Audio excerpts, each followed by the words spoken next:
Méditons un instant du dimanche 14 novembre 2021, dimanche de la 33e semaine du temps ordinaire année B, réalisé par le Père Franklin Florus. Les textes soumis à notre méditation ce jour sont tirés de Daniel 12, 1 à 3, Psaume 15, 16, Hébreux 10, 11 à 14 et 18, Marc 13, 24 à 32. Le ciel et la terre passeront, mes paroles ne passeront pas. Marc 13, verset 31. Voilà une parole qui nous rassure et qui nous galvanise sur le chemin de notre salut. Jésus veut aujourd'hui tourner notre regard sur ces paroles qui ne passeront pas.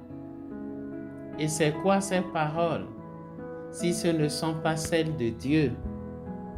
D'ailleurs, avant lui, par la bouche du prophète Isaïe, Dieu n'a-t-il pas dit « L'herbe se dessèche et la fleur se fane, mais la parole de notre Dieu demeure pour toujours. » Isaïe 40, verset 8. Jésus va dans le même sens que son Père et dit « Le ciel et la terre passeront, mes paroles ne passeront pas. » Allons-nous encore attendre quelque chose pour être fiers de ce que nous sommes?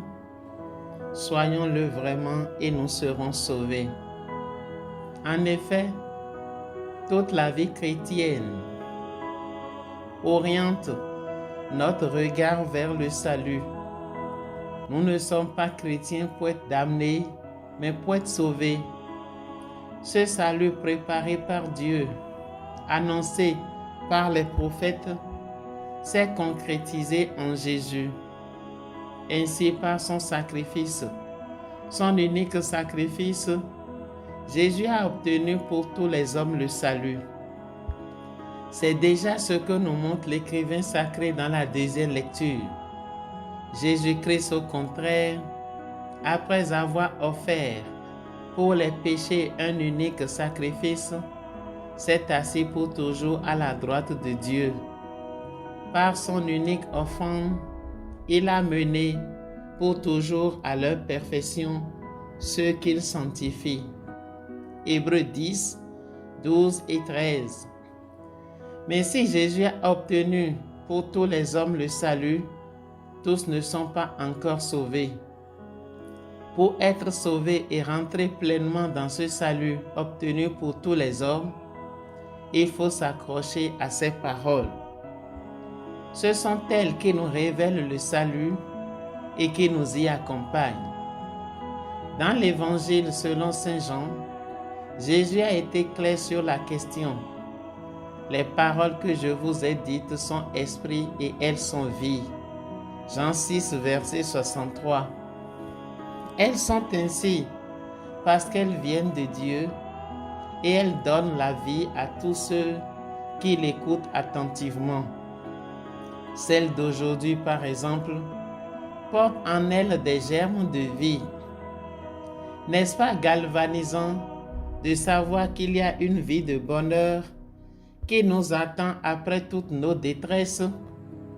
C'est tout le résumé des textes de la liturgie du jour. Dans la première lecture, l'écrivain sacré articule en ces termes, car ce sera un temps de détresse comme il n'y en a jamais eu depuis que les nations existent jusqu'à ce temps-ci. Mais en ce temps-ci, ton peuple sera délivré, tous ceux qui se trouveront inscrits dans le livre. Daniel 12, verset 1er.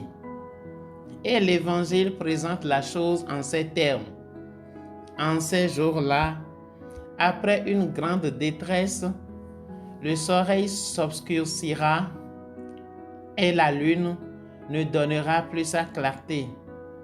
Les étoiles tomberont du ciel et les puissances célestes seront ébranlées. Alors, on verra le Fils de l'homme venir dans les nuées avec grande puissance et avec gloire.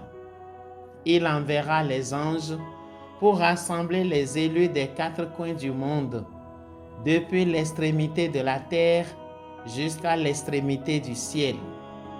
Marc 13, versets 24 à 27.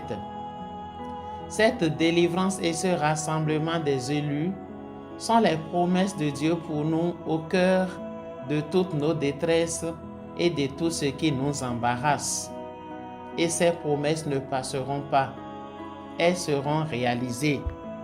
C'est dire donc que notre délivrance est sûre et elle arrivera, quoi qu'en soit le temps, le moment et l'espace. C'est à nous de s'accrocher à ces paroles et d'attendre, car le ciel et la terre passeront, mes paroles ne passeront pas, a dit Jésus.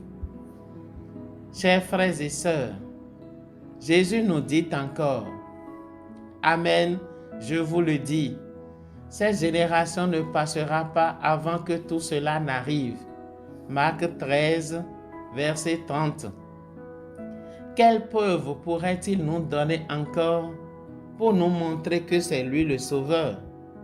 Ces paroles le disent déjà si bien et nous le montrent assez clairement. C'est à chacun de nous de découvrir en elles toute l'assurance dont il a besoin pour continuer sa vie à la suite du Christ.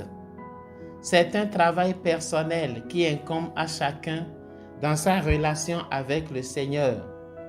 Que Dieu nous garde afin que notre espérance ne se détourne jamais de lui. C'est là que la prière du psalmiste du jour est vitale pour nous. Garde-moi, mon Dieu, j'ai fait de toi mon refuge. Psaume 15, verset 1er. Qu'il en soit vraiment ainsi pour nous tous. Soyez bénis.